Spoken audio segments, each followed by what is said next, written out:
Hello and welcome back.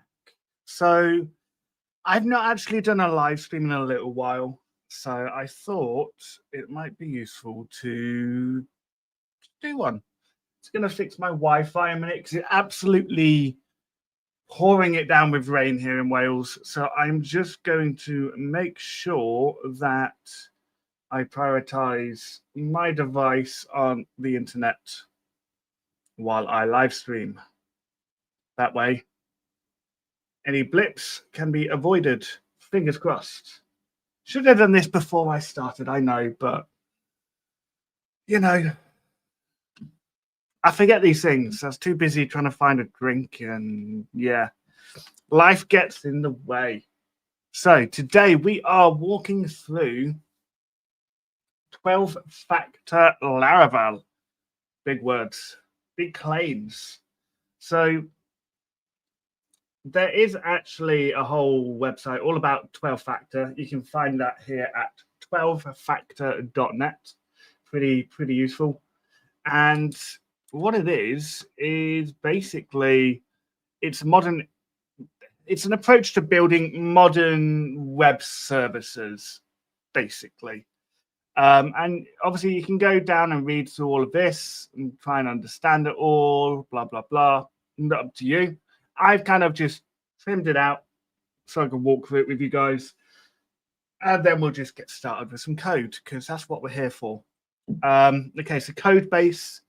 So the idea of that is that a single code base tracked in version control with multiple deploys, all different instances of the same code. Watching from Bangladesh. Welcome.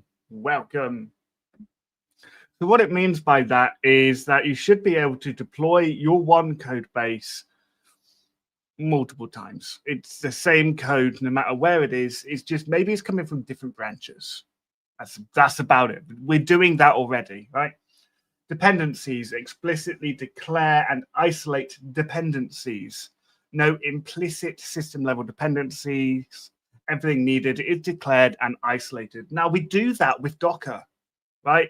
We do that by declaring the Docker image, and we do that by declaring the the PHP extensions that we want to add to our Docker image. Another thumbs up, 2 out of 10, 12, going good. Config, store the config in the environment. So config that varies between deploys must come from an environment variables, not the code base. Now, again, Laravel does that out of the box. We're doing quite well with this kind of 12-factor approach with Laravel already, right? Backing services, treating backing services as attached resources. So database, queues, caches, file stores, they're all attached via URLs, credentials, and can be swapped out with code changes. Now, we do that. We've got different drivers. We've got storage drivers. We've got database drivers. We've got all of these different drivers in Laravel that we can easily swap out. Again, another one that Laravel does out of the box. Build, release, run, strictly kind of separate stages. So build creates a versioned artifact, release combines build and config, run executes it, keeping them distinct and repeatable. Now, that mostly depends on where your kind of deployment target might be. If that's a VPS, might be slightly different, might not be. But you following modern CI/CD principles, you are already hitting this. And where I host my apps on Savala, that builds it, it releases it, and then it runs it. It's all just done for me. The same thing with Laravel Cloud and anyone else. Processors execute the app as one or more stateless processors. So processors are stateless and share nothing. Persistence should live in backing services, such as the database, cache, anything like that. Again, already covering that one. Port binding, the app is self-contained and exposes its services via a port 8080, standard web port, already doing that one. Concurrency, so we can scale by running more processes of the same type. We can deploy 4 versions of our app, stick it behind our load balancer, we're good to go. Quite simple, right? Disposability, processes should start fast and stop cleanly. It improves the robustness and deploy velocity. So Laravel does it out the box. Our request response lifecycle just kind of allows us to do that straight away with no problems. Yes, we can use stuff like Octane and Swall, FrankenPHP, any of those, and we've got a process that spins up worker processes that are disposable. So we fit that one to a T already. Dev prod parity, minimize gaps in time, personnel, and tools between environments. So we do that with Docker typically, or however we might do that. I would usually use Docker. At the minute, I'm using Laravel Herd, which is set to a very specific configuration, which I would then map into a Docker environment. Logs, the app writes logs to standard out and standard error. The platform will aggregate, store, and analyze those. Now, most cloud platforms will capture that for you. And finally, the 12th factor in 12-factor apps is all about admin processes. So one-off tasks share the same code and config as the app and run in the same environment. So what that means is that your admin processes shouldn't be running in this admin app over here and asking your main app to do this job. It should be all-encompassing. Yes, it might be an API request, which then triggers set actions. That is fine. But you shouldn't be performing admin actions over here, connecting to the same database. And yeah. So overall, the reason I wanted to do this was to kind of highlight the fact that these modern principles of 12-factor app design, Laravel gives it you out of the box. You just have to make sure you're choosing the right things at the right time and you're following Laravel principles. So let's jump into some code and let's start building an API that is going to follow these and see what we can do with it. So I have got a Laravel app. This is default Laravel. I've done nothing with it. All I've done is push it up to GitHub, and that is it. That is all that there is. So what we can do now is just jump in here, delete all of that, and we're going to call this Kit. And Kit is just like a simple API kit. So first things first, I am building a stateless, headless API. I don't need Vite, right? I also don't need the package.json because I don't have front-end assets or anything to do with CSS.js, and my blade views are not needed. However, delete anyway, we will add a git keep so that we can keep that file up in version control, this directory up in version control, because we might want to generate emails. It is standard. That's all of those. Now, routes, I like to do my routing a little bit different to most people. I like to organize them into folders because I find it works better for what I do. We copy that into there, and we're going to rename it routes. Now, I'm also going to copy this into there, but what we're going to do is let's rename that one to routes as well. And what this is going to do is I'm just going to do a simple. There we go. We'll do something like that, something simple. So we've got a route. We know this is going to work. So now what I need to do in my Bootstrap app, let's zoom in so we've got some nice viewage. We want to swap that to the API, and we're going to say API routes, and console routes. And our API prefix is null.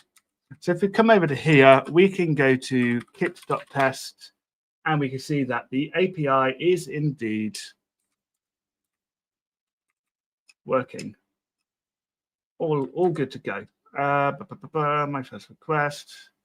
Let's go to https kit.test. API is working. Fantastic. Can I zoom in? Yes, I can. There we go. So we got some stuff going on. So we're just going to change that to application JSON. And that's all we need so far. So far, so good. 200 okay, looking good. So let's move on. An API, typically, what we want to do is start to really just kind of tidy it up, I guess, don't we? So these two here, we can just go ahead and delete those. This is a default Laravel with no, no kind of starter template kit to use. This app service provider, what I'm going to do, I'm just going to delete all of that. And we're going to say model should be strict. For now, that would do. I'll add additional ones when needed. When we get over to our database, so we can just delete some of these, delete some of that. Static. We'll probably get some code quality stuff going shortly. ULID, ID, and primary. We can drop that down there. Email verified. We will move. User ID. So we can say foreign ULID, index nullable, constrained to users table, cascade on delete. There we go. So that is all set up. Let's go and clean this up as well. This is going to extend.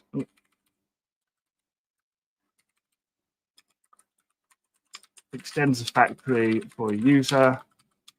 The model is a user.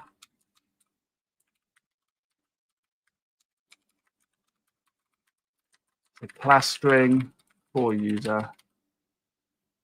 This is obviously going to return an array of string mixed.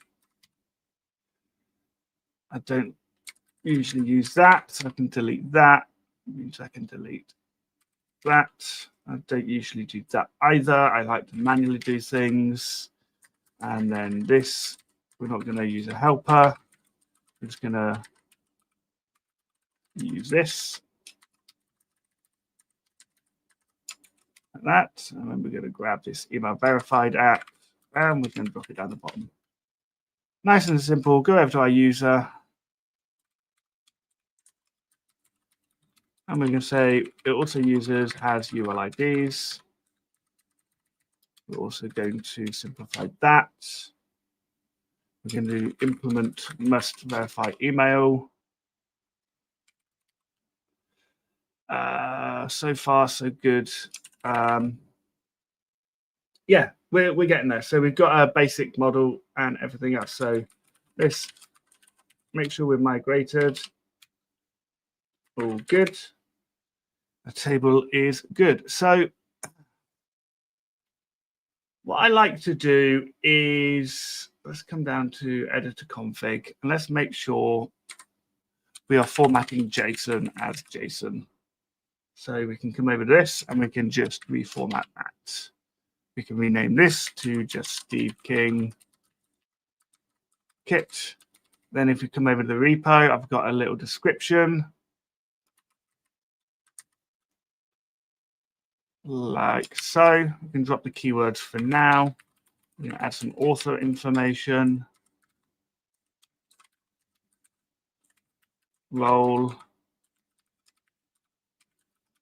Maintainer. Name is Steve. Google. Email is just Steve King at proton.me. And homepage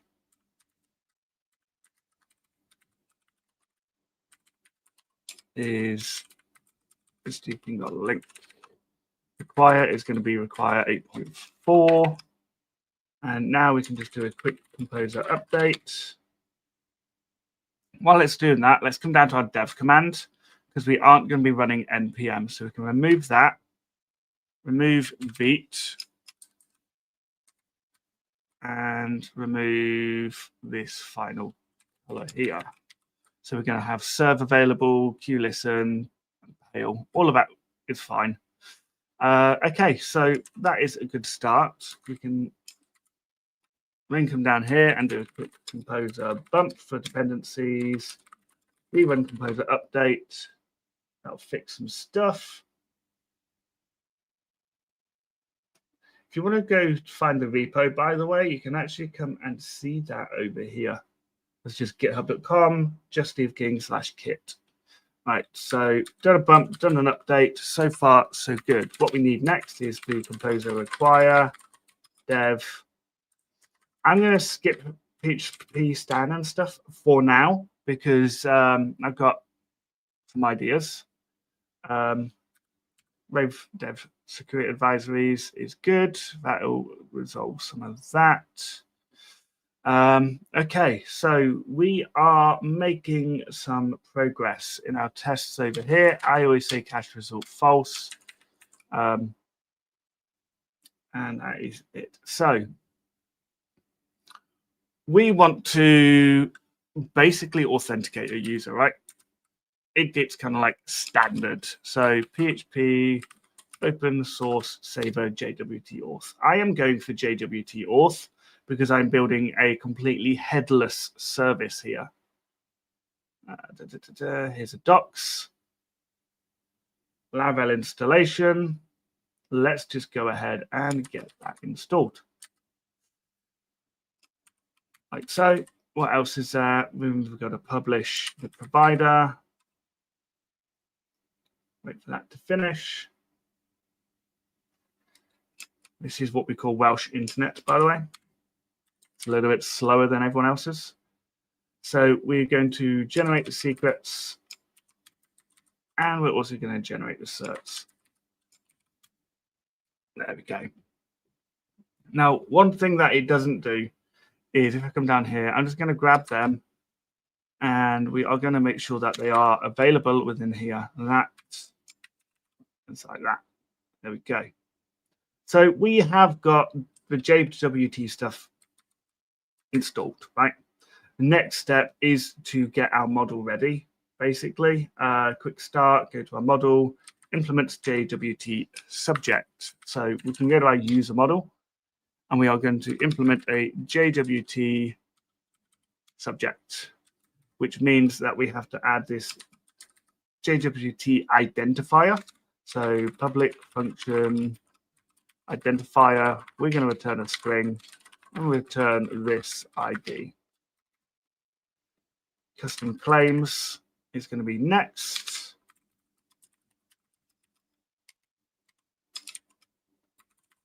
We'll return an array of, well, it can't leave an empty array.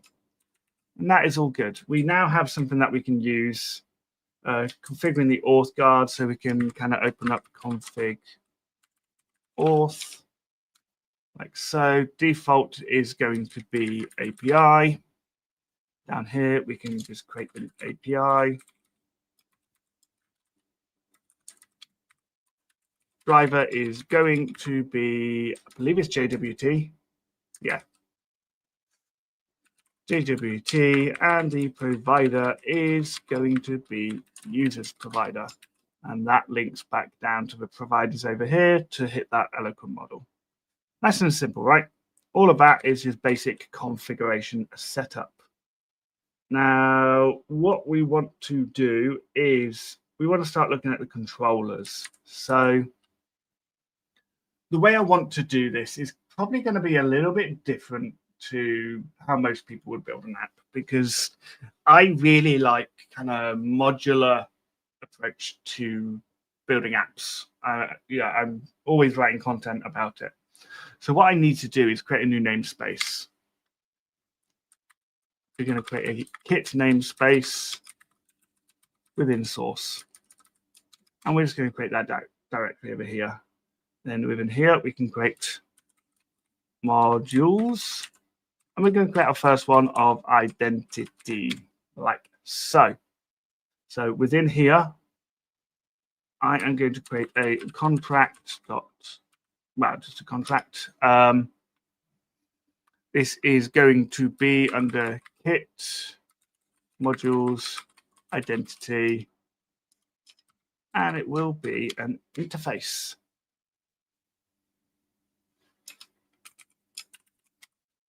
Now, what we also want within here, we are going to add a services, and then we're going to have this identity service.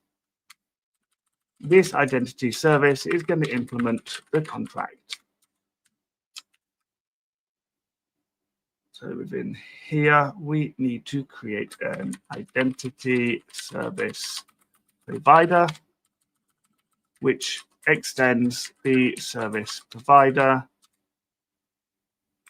public function. We're going to register, not going to return anything. And then we're going to say this app singleton. The abstract is going to be the contract class, and the concrete is going to be the identity service. So basically, anytime we try to pull out the identity contract, pull out the identity service. Nice, right? Oh, 7 a.m. How is NPM refactors affected? I have no idea, to be honest. I don't use front ends much, to be honest. I am definitely not one to ask. In our app service provider, in the boot method, what I'm going to do is just add a this register modules, like so. So we can have a private function register modules, and then this app register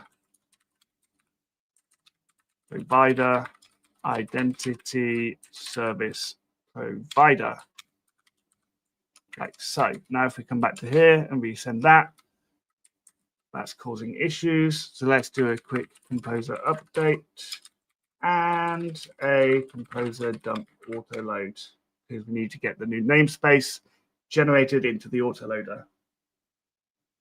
There's nothing wrong with using Sanctum or Passport. It all depends on your your needs and your use cases. I am building a small headless service, which means JWT is probably the best bet for me right now. And there we go. API is back to working. So all of that is all set up. We've got a nice identity service. So let's go ahead and create our first, I don't know, controller. So we're going to have auth v1 controller. And within here, we're going to have a login controller, which is going to have public function invoke. We will receive that request as a request, and we're going to return some form of response. Very basic stuff so far. So this login controller needs to be registered. So come down to my routes API, and we can create a new auth file. So we are going to use the root card. I'm going to say root post to login. We're going to give it a name of login. Now this is going to call a very specific thing. So we can say app HTTP controllers auth v1. Everything's going to be within here. So we're going to say v1 login controller class. Nice and simple. So then over here, if we just go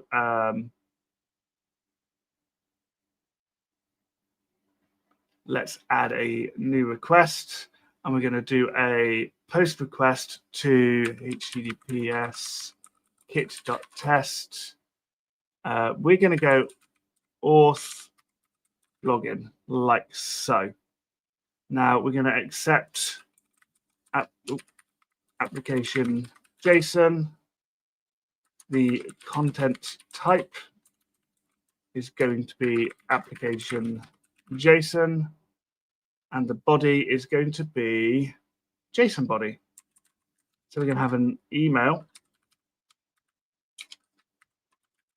of just stevemcd@gmail.com, and then a password of password. Now currently that's not been registered. So let's go ahead and get all of this all hooked up.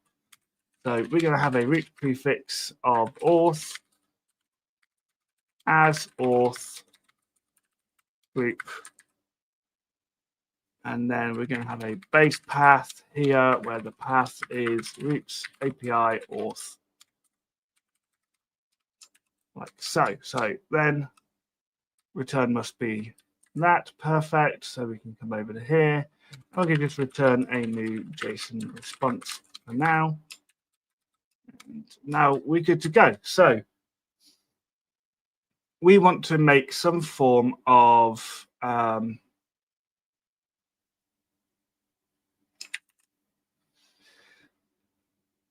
is not picking it up correctly.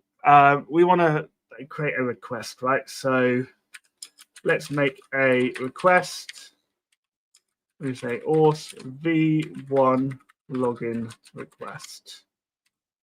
There we go. So this can then be swapped over to that login request. Okay, that came out really wrong. So let's just delete all of those. Slash instead. There we go.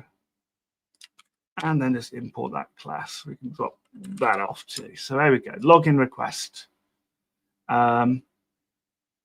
We're just going to say simplify that. That can be a standard array. And we can just take this and just inline it. Remove that.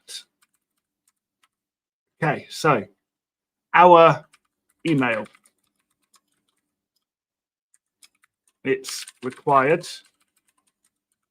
It should be an email. We want to go for a max of 255. And then password is also required. Should be a string.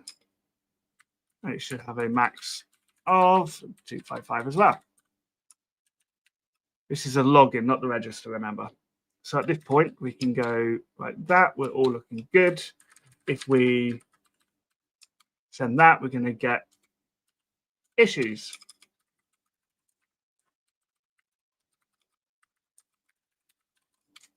Perfect. Back to it. Hey, Benjamin. So there's that. So what I like to do at this point is inside identity here, we'd like to create our DTOs. So within here, we are going to have a login. It's a login object. We're just going to call it login object for now. So public function, we're going to have our construct, and this is going to have a public read-only string email and a public read-only string for the password. Now, what we can actually do, we can have a sensitive parameter there and make that read-only, and there we go. So that shouldn't be seen in the logs now, right? Relatively straightforward sort of stuff. So our login request, we want to public function payload. This is going to turn a login object. So return a new login object. So the email is this string email to string, and the password is the same sort of thing. So that is that. We can use that. All good, all good, all good. We now no longer need this right now.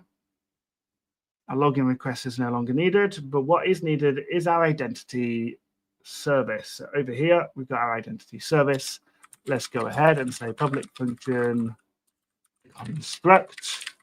And what we're going to want to pull in to start with is a private read-only. I'm pretty sure, let's go to the docs here.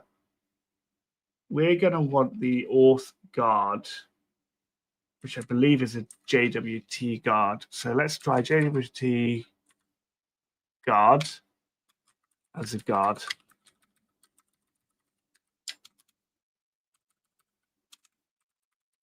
So we're going to have a public function. The first thing we're going to want to do is attempt to authenticate the identity. Within here, we're going to have a login object as a payload, and we want to return a token in effect. We will work on that next. So we can say token is this guard attempt,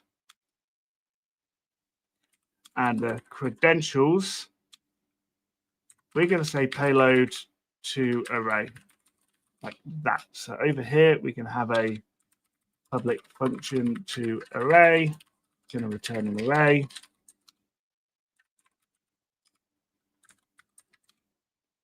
Email password like so. And what I'll do, I'll quickly document this. We'll return an array of email string and password string. Simples. That is all sorted there. Okay, so how should this return? That is the question. What we want to do, we want to make sure that our contract also has this in there, like so. So here's our modules. But what we're also going to have is, some support. And we are going to have a result class down here. Public function, let's just go and say construct like so. Now what this is going to have is it's going to have a public read-only mixed value. Public read-only null throwable error. We're going to default that to null. This is something that I see a lot when working in other languages like Golang or even Rust has something similar. So we can say public static function, okay, mixed value, going to return a result, return a new self where the value is value and the error is null. You don't need that last bit, but I'm going to do it anyway. A public static function error is going to accept a throwable as an error, return a result, and then this is going to happen. Then we can add some quick helper functions. So is okay, a bool, basically return is the error null, and then public function is error does not equal null. Relatively simple. I will add a quick public function unwrap like so.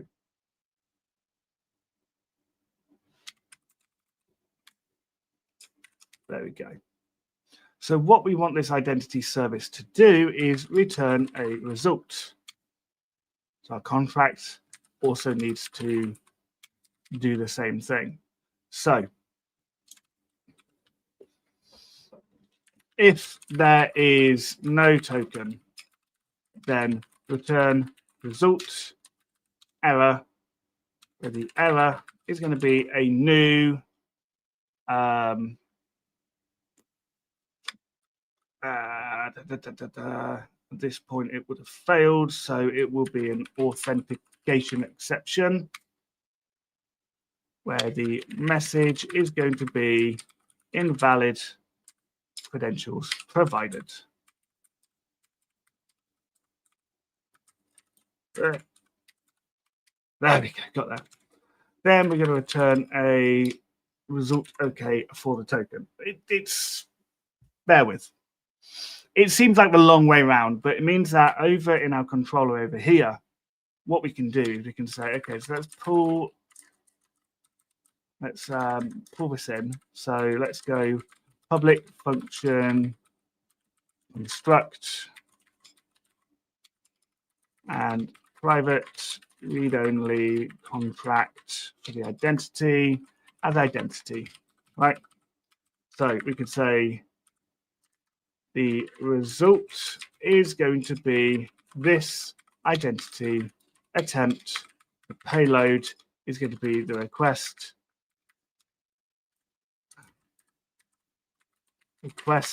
payload, like so. And then if the result is error, then result unwrap, like so.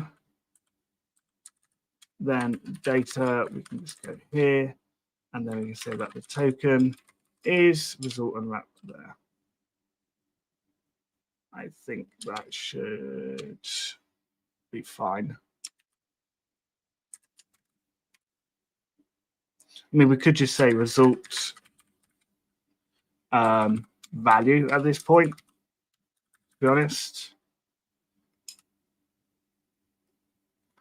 And this could be even simpler, and it could be a flow result error. Keep it cleaner. This part is kind of more up to you.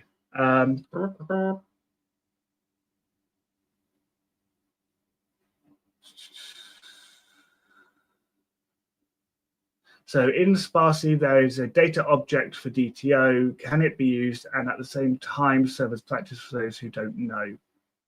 Pretty sure they're the same thing with addition. Yeah, so basically Laravel data and the kind of sparsely data object stuff is all very kind of specific for the way they work, which is very different to how I work. I am much more of I broke something. I'm much more of a kind of very explicit sort of developer. So let's just go and test this. Bang. User provider is not instantiable when building login comes out. Okay. So I cannot actually pull in that JWT guard.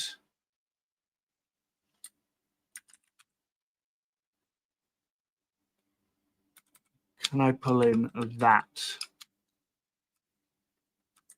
So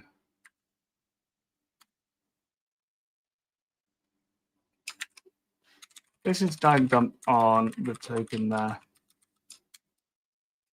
False. Okay, so let's open up our database seeder and let's just create a new user quickly under just stevemcb@gmail.com. And then what we could do is just a migrate fresh seed. All good. Send that. True. Okay, so this identity service, what we want to do, we don't want to get that auth provided there. What we want is they recommend going auth attempt or auth API attempt. So that is what that's doing is auth. This helper is going to return an auth factory for a specific guard. So factory guard, stateful guard, auth factory.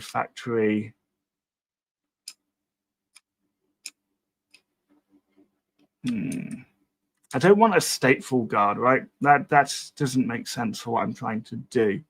So maybe I can pull in the auth factory.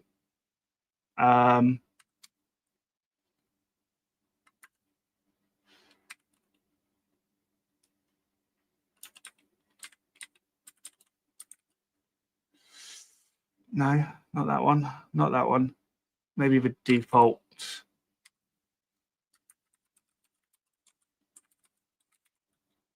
The default one for Laravel. This guard.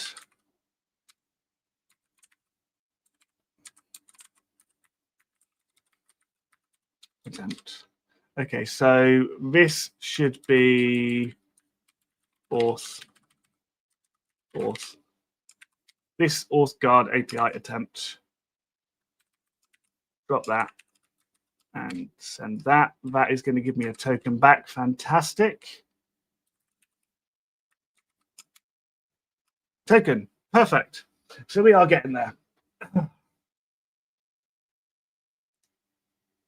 Yeah, so serialization and validating DTOs makes a lot of sense. A lot of the time when it comes to going that far, what you want to do is maybe use like a value object over a DTO, right?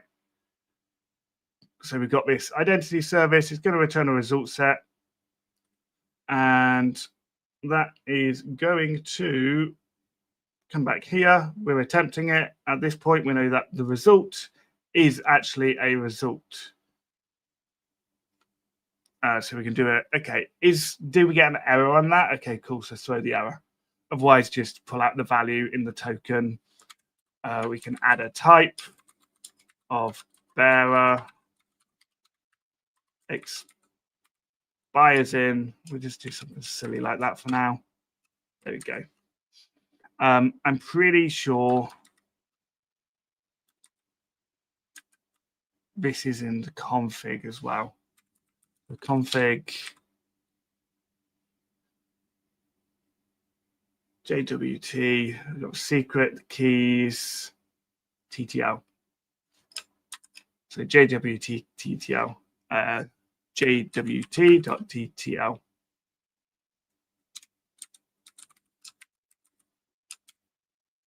Ah, okay. 1060. There we go. We got there.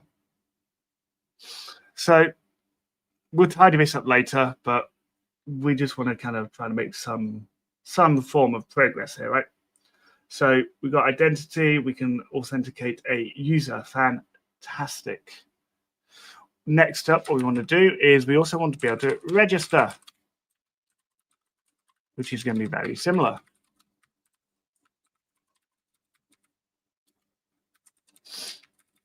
So we're going to go to v1 register controller class. Create that class. Awesome. So public function, you can go to the constructor and pull in the identity contract first. So private read-only contract as identity, public function, invoke.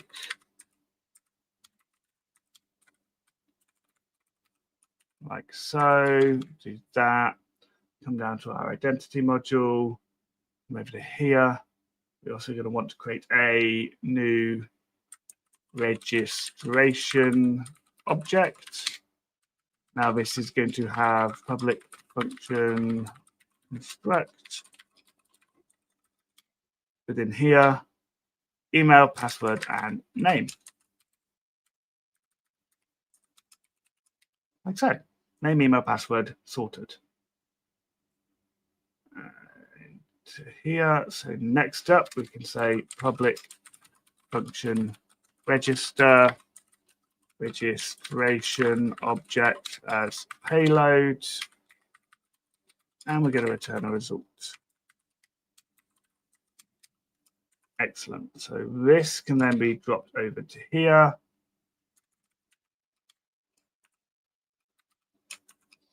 Meaning that our registration controller needs to have a request, make request registration request. Here's a registration request. Let's just simplify that. Make that an array.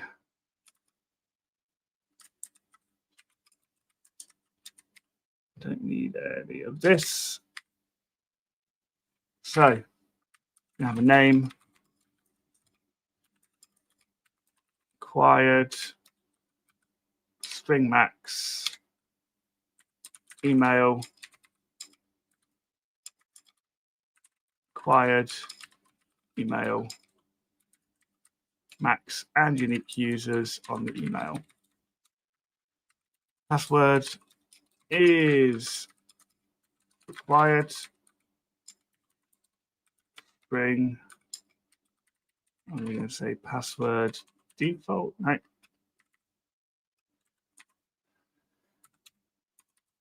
Password defaults. Pretty sure that's what I want. Defaults. set the default password, call it. Okay. And default is cool. Yeah, that's what I wanted. This is what I need. So this registration request can come back to our controller, drop that in as a request. And this request is going to have a public function payload, which will return a registration object. So there we go. That's going to be a string, string, string, toString, toString, and a toString. There we go. We are getting somewhere, right? So at this point, what we want to do is, alongside this, we want to have a private database manager as database. Then our user is going to be this database transaction. The callback is going to be user factory query create. I'm going to attempt that perhaps 3 times. If there is no user, then we are going to return that. Otherwise, we are going to return a result, okay, where the value is the user. Awesome. Fantastic. Fantastic. So this needs to have that toArray method, public function toArray. So again, I like to just quickly say return an array like so. Identity service, create payload toArray, sorted. So now if I migrate fresh, no user, what I want to do is, can I duplicate this? No. Can I copy and paste? No. Okay, so let's just add a new request. This one is going to be another post request to https kit.test auth register. Accept application JSON. And the body is going to be JSON. So what we're going to have is name is obviously me, Steve McDougall. Email is going to be just steve@gmail.com. Password. And we made a user. Let's migrate fresh. Awesome. So that's the request done. That's that done. Inside our controller, what we want to do is say that the result is this identity register where the payload is that request payload. If result is error, throw result error. Otherwise, return a new JSON response. Okay, before that, what we want to do is also, we've registered at this point, so now we need to generate the token. Identity service, so we've got that. What we want to do, something similar to this.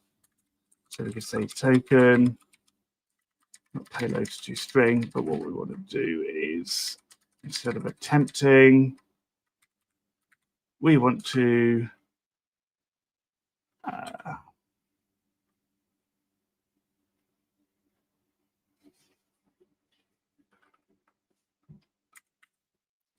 they're not going to return what I want. So we're going to attempt using the credentials credentials. We're just going to pass all of it and hope for the best. If there is no token, then we can say failed to authenticate newly registered user, and then we're going to return that token there. Registration controller. And then down here, we can say that the data is going to be the token result value like so. Hey, we got there. Whew. Yeah, log. This is a good argument. I usually do a second pass on these sorts of things to add in the translation and kind of normalize. I just kind of like scaffold out what I want to do and then drop back into it later on. Hello, Jacob. Jacob Williams. Am I saying your name right? I can't tell. I'm sorry. But okay, so we've got a contract. This is working. This is working fantastically. So this result here, this is going to return a string, or if we go to the identity service, it's going to actually return an authentication exception. So we can actually be super explicit on this. Again, a string or a runtime. Is it just runtime? Runtime exception there. Okay, so that's just going to be something that is throwable at that point, right? That's what that's going to be. So email's already been taken. Login. Root auth login. Oh, my bad. Let's just. There we go. Login is working. Registration is working. Close all of that. We have got auth nailed. So how this works is, super clean, right?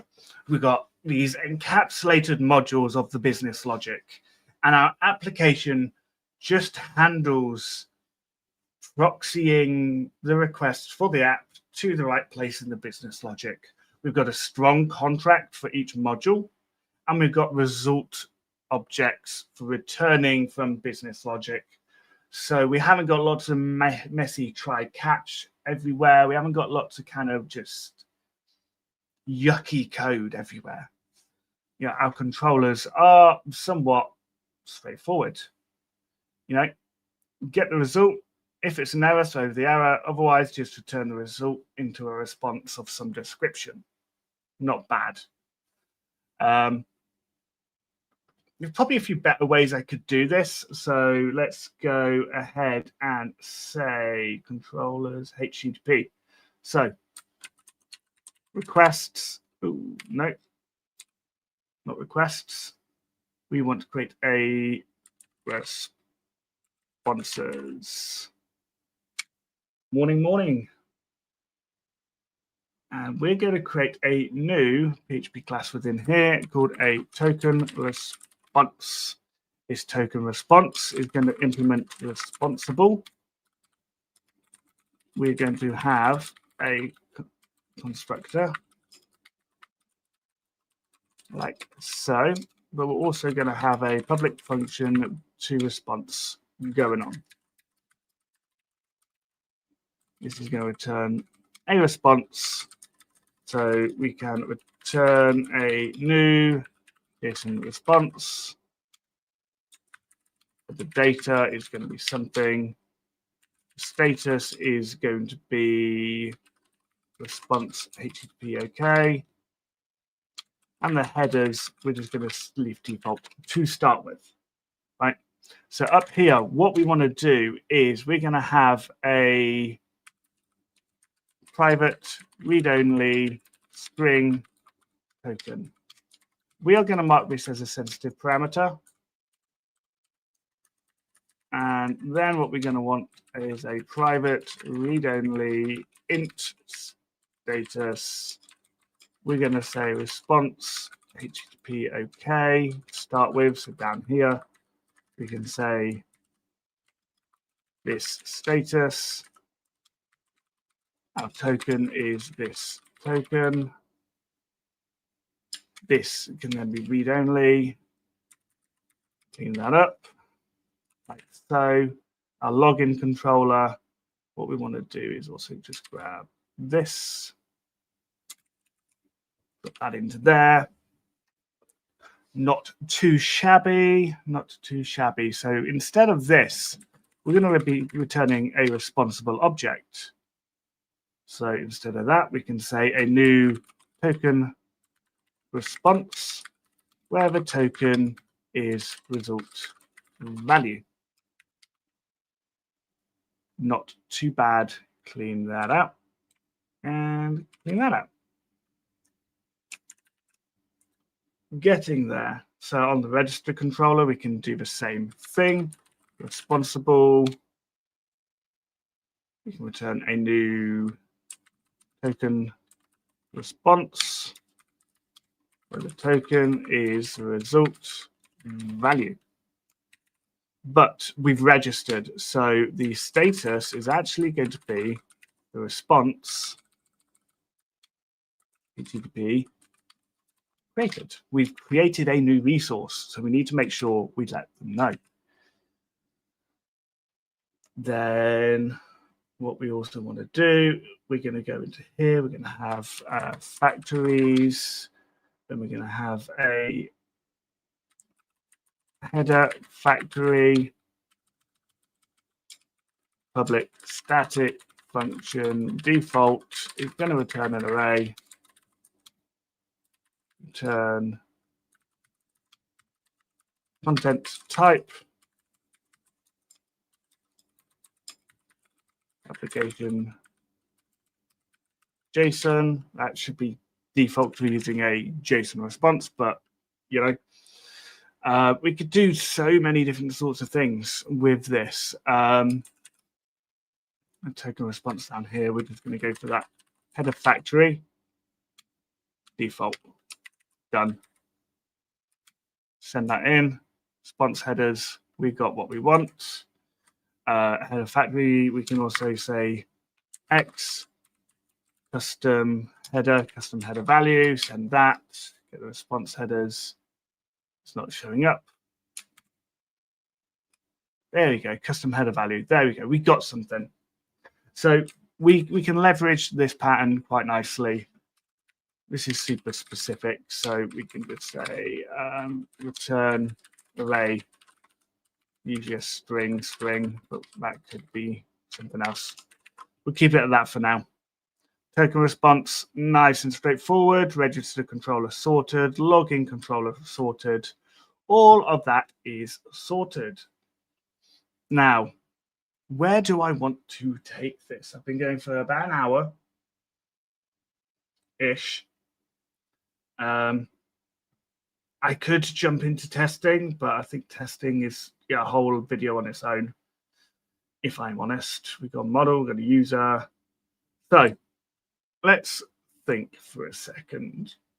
Go into our database migrations. Let's drop this cache. There we go, just do that. Jobs table.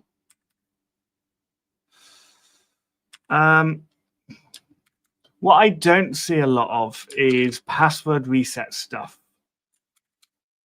specific to APIs. We got this password reset token, and the best way to do password resets when it's an API, you get a link usually in your email, right? And you go click it and then it submits it. That method can still work. A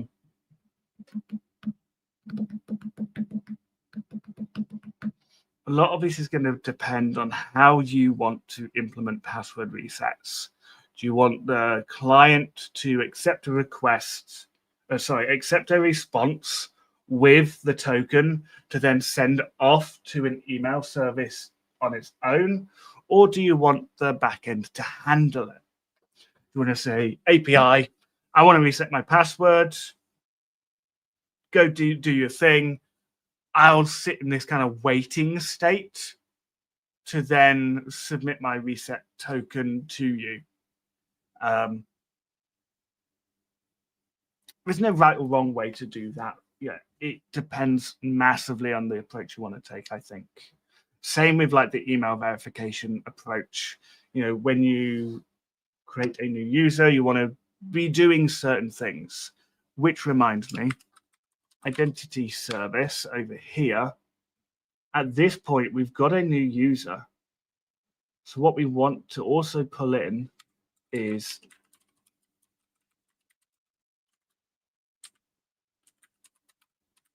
the event bus. Pull in that event bus. So register here. There might be a few times I want to do events, but for now, I'm just going to stick to this one. So this event, dispatch, new, registered, auth events, pull in that user. There we go. Make sure we're, keeping somewhat similar. We'll do like rate limiting and stuff a little bit later. Right now, I don't think it's needed because we're doing more conceptual stuff to start with, and then we can backfill. Okay, so that event will be triggered. We've got this, which we can then obviously grab and just say, okay, so who is my user?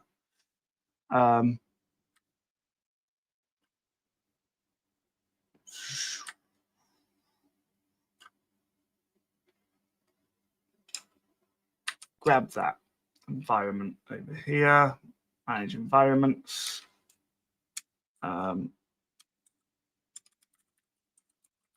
Token is that.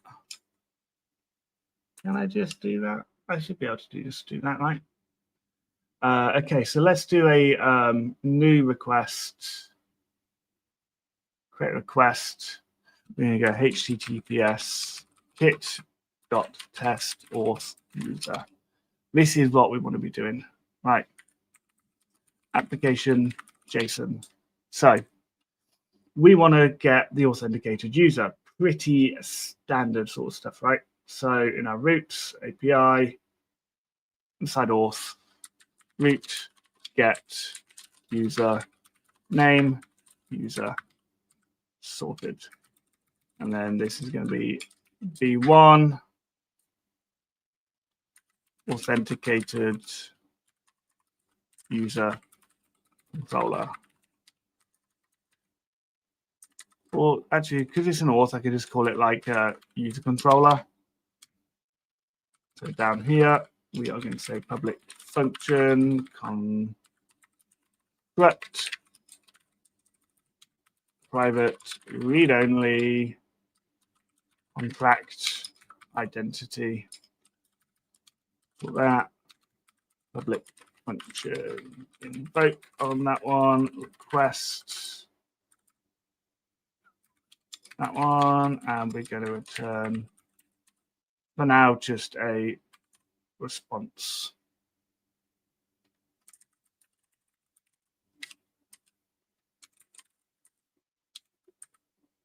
What did I do?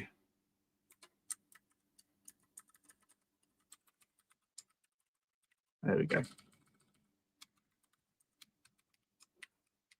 Right, so now that we've got that, what we want is this contract over here is we're going to want to say public function user.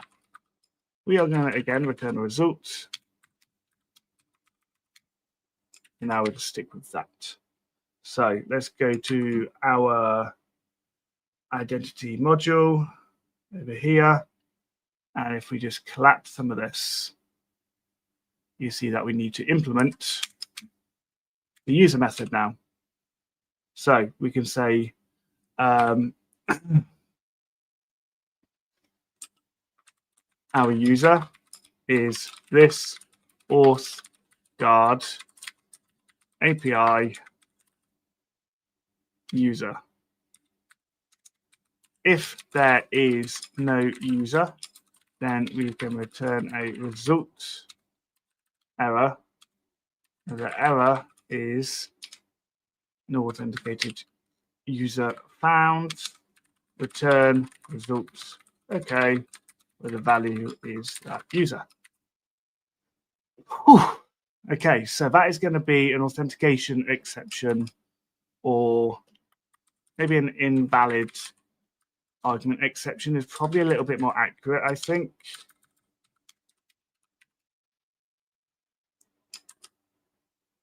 This is going to return authenticatable. So this is going to be, I'm just going to mix in that for now.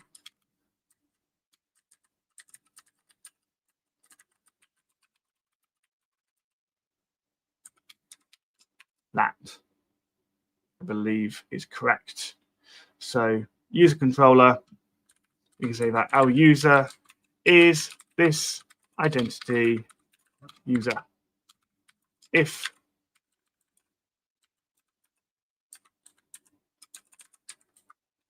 user is an error, I suppose that should be result, shouldn't it? Result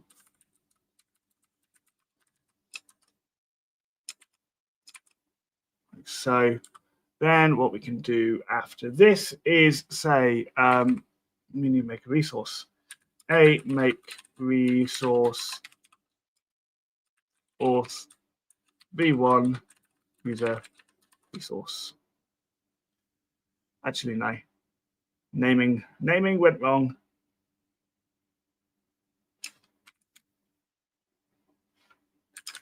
We're going to make a resource. We're just going to call it the v1 user resource. Open user resource. Go. And then up here, what we want to do is say that the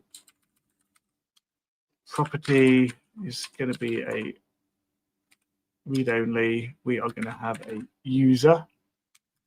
The resource up there. Let's just tidy that up. Keep that like that for now. Then a new JSON response. The data is going to be a new user resource where the resource is result value.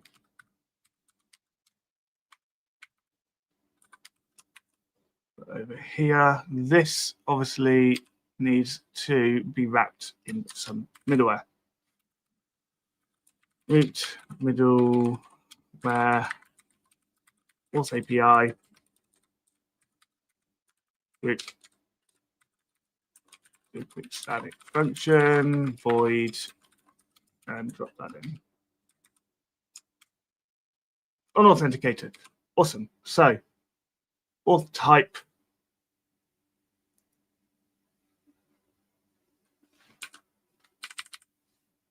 grab that token. Actually, let's come to the environment. This is what I need. This bad boy. This one here. That is my token. Send that. Bang. We got something. Right. Oh. So we've now got our authenticated user, but our resource is ugly as sin, right? So what we want to do is say that the ID is this resource ID, name, yes, email. We are going to say that the email address is that verified, has verified email. Created. We are going to do something there. So make a resource, and we're going to call this a date resource. And we're going to say new date resource. Resource is this resource created at. So the date resource is going to get a property read carbon interface for the resource. like so. This is actually just going to return string.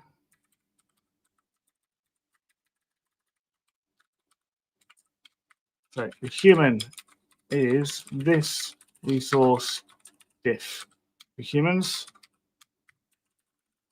The stringified version is this resource to ISO string, like so. So there's that, and there we go. A little bit nice. So ID, name, email, blah, blah, blah.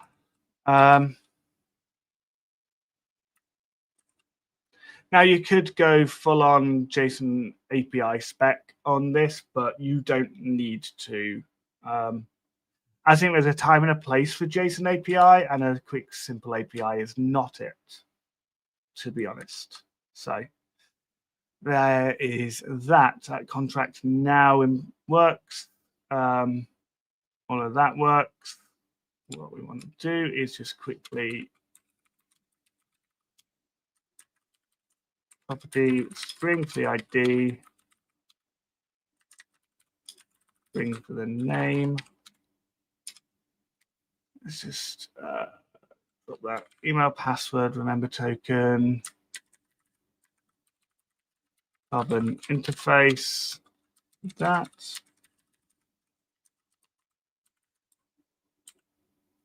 Carbon interface for that.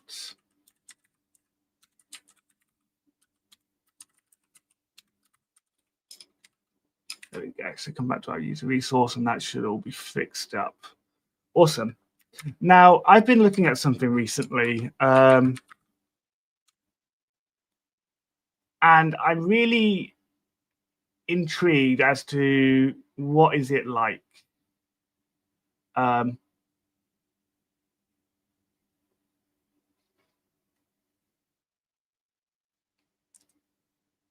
Is it any good? Has anybody used it? Like the linter, Mago lint, formatter. Yeah, I'm really curious about if this is any good. If you've used it, let me know. Really interested to know if Mago is actually worth using, or should I stick with PHP Stan and Laravel Pint, right? But I think we're at a point now where I can push some code up. So status, we're just going to get add git commit -am, and we're going to say chore, starting the API with auth. Let's just push that up. We've got a couple of keys in there, but I'm not too bothered about those. They are just random keys, I think. Push the private key up. Probably don't want that.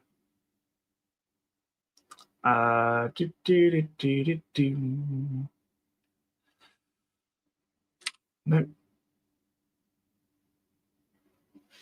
Dot git ignore. Rename that like so.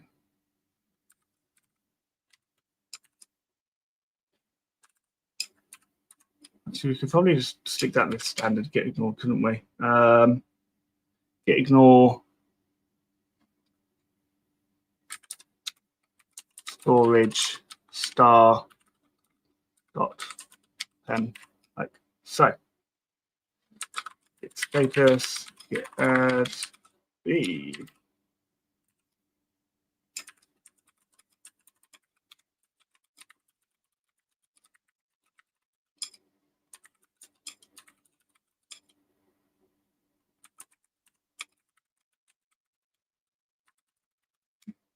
There we go. Push all of that up. So we've got our repo up here. So far, so good. I should be able to remove the certs at some point. Not a big deal. It's not going into production anyway, is it? Okay, so all of that is now working. But identity module is looking rather fantastic. I kind of like that. Let me know what you think about that pattern, by the way. I was talking to a friend of mine yesterday about modular design in Laravel and how I like to do it. And this pretty much kind of covers that. I am keen to see how other people might approach this because it's kind of useful. Okay, so next up, I want to extend this and go to identity. And we want some enums because enums are vital. We are going to have a role enum. Role enum. Cool. So we can have a case admin, case member. Let's stick to that for now. So back down to our database migrations, we can say that table string role default role member. Let's just build this string role number. Oh, you shut up, Google. Build this in by default. So then in our factory over here, we can say that our role is going to be this take a random element from an array of role cases. There's our user model. And we've got a role here. Remember token there. And an email verified at. Let's just clean it all up. Let's just clean it all up. So grab that. It's also going to do that. Now, protected. I tend to do this at the minute. Can't remember why. It's something about a performance thing. It's accesses this a little bit quicker, I think, from what I read. String, but it's also a class string, because if we go to a role, then our role is a role enum. Role enum. Role enum. Perfect, perfect, perfect, perfect. Custom claims. I guess we could add like a role in the custom claims, right? Whoop. Right. Migrate fresh seed. If we go to the database seeder quickly, just delete that, and with our model events, get rid of that, and drop that stuff off. And we can just say that this person here, aka me, is a role admin. Awesome.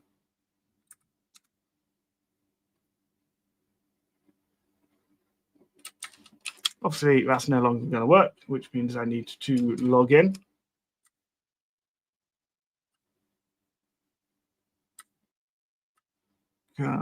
Grab that, come to the user, send that. Awesome. Awesome, awesome, awesome.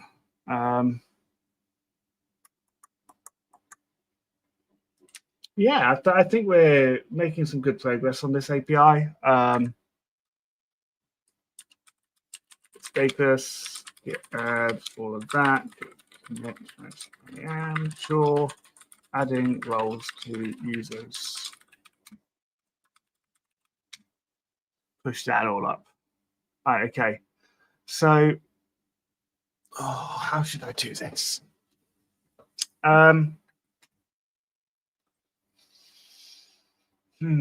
What other parts of the API do we need right now? Like, I don't know how deep to go into it for like a quick API starter kit, really. What do you guys think? What should I do? Let me make sure my wife's not trying to call me or anything. My wife took my kids to McDonald's. Yeah, apparently my wife is home. I should go see her. Yeah, I think I might call it a day at that because I can't think too clearly on what else I could add to this right now.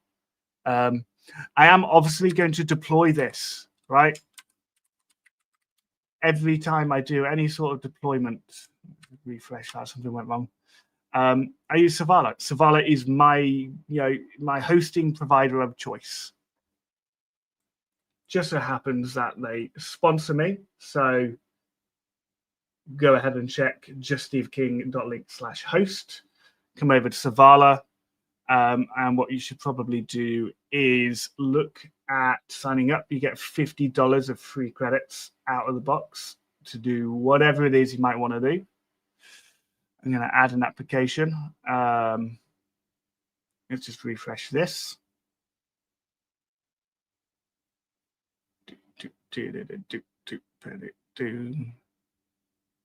Let's go for Kit. Pop. We want to automatically deploy and commit. Actually, I'll change that later. We're going to call this Kit. We are going to host this in London.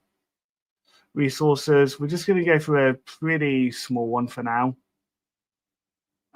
Just create that. That has been created. Yeah, I can do lots of different things on this. I can, allow instance scaling, auto scaling stuff. Come over to settings. I can say, okay, so update hibernation. I want to actually hibernate the app if it's not active after 5 minutes. Perfect. No deploy path first. You can enable a deploy hook. Build resources. Currently using Nixpack. I can actually update this to use Docker files and just set up my own sort of thing. Danger zone. Networking, domains, processors, environment variable. I can do the works in this. It's just so simple. Then obviously once this is deployed and ready to go, I can enable edge caching and all sorts, like so, blah, blah, done. Exposing HTTP. That is going straight to that. Lots of stuff going on. Awesome. Right. So, like I said, I can add additional services in here as well. So I could say, okay, let's create a database and let's just kind of connect it within this private networking, and away we go. So that's Savala. Check it out. juststeveking.link/host. Code has been pushed up to here. That is all up to date, I believe. Yep. I'm going to call it a day there. I'm going to go say hi to the wife, maybe grab a drink, and go see what other work I'm going to get done today. You stay awesome. Can't wait to see you next time. Probably going to live stream again next week, maybe once, twice. Let me know what you think. Drop a like, drop a comment, make sure you're subscribed, and I will catch you next time. I'll see you later.